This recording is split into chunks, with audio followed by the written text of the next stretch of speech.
मेरा नाम लप्पू है। आज मैं आपको एक कहानी सुनाने जा रहा हूँ। उस कहानी का नाम है नटखट बंदर। ये कहानी मैंने हितोपदेश नामक पुस्तक से ली है।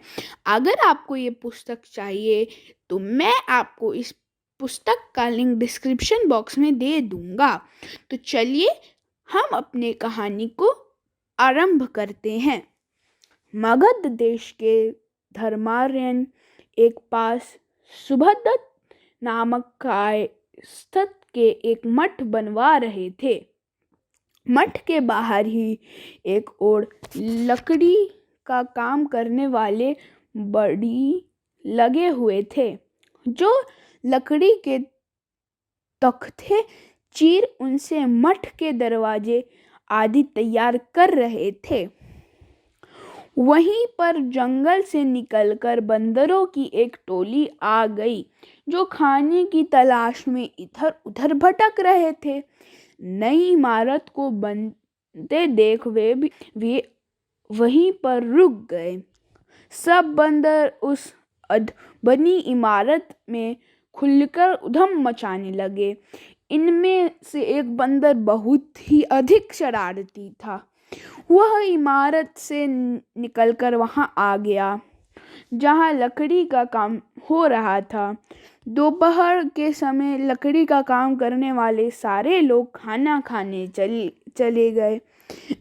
बड़ी ने एक लकड़ी को आधा ही चीरा था कि खाने का समय हो गया, अतः कहीं चीरे हुए हिस्से आपस में मिल न जाए, यही सोचकर बड़ी ने उसमें एक कील लगा दी और भोजन करने चला गया। थोड़ी देर बाद उस नटखट बंदर को छोड़ सभी बंदर वहां से चले गए।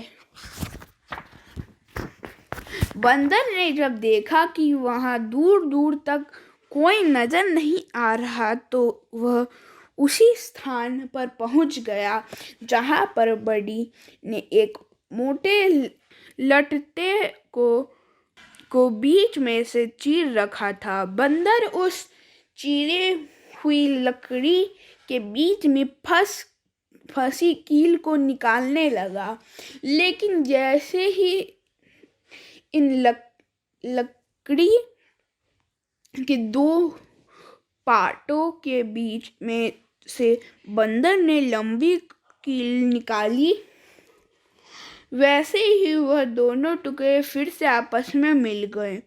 उन दोनों टुकड़ों के बीच में ही बंदर की पूंछ जकड़ी गई। बंदर बहुत देर तक चीखता रहा, तड़पता रहा और उसने खूब चिल्लाकर शोर मचाया, मगर उसे कौन बचाने आता। उसकी पूंछ दोनों तख्तों के बीच में फंसकर चूर चूर हो गई थी। पीड़ा के कारण देखते ही देखते बंदर के प्राण फेकरू उड़ गए। कुछ भी करने से पहले भले बुरे पहलुओं पर विचार कर लेना चाहिए।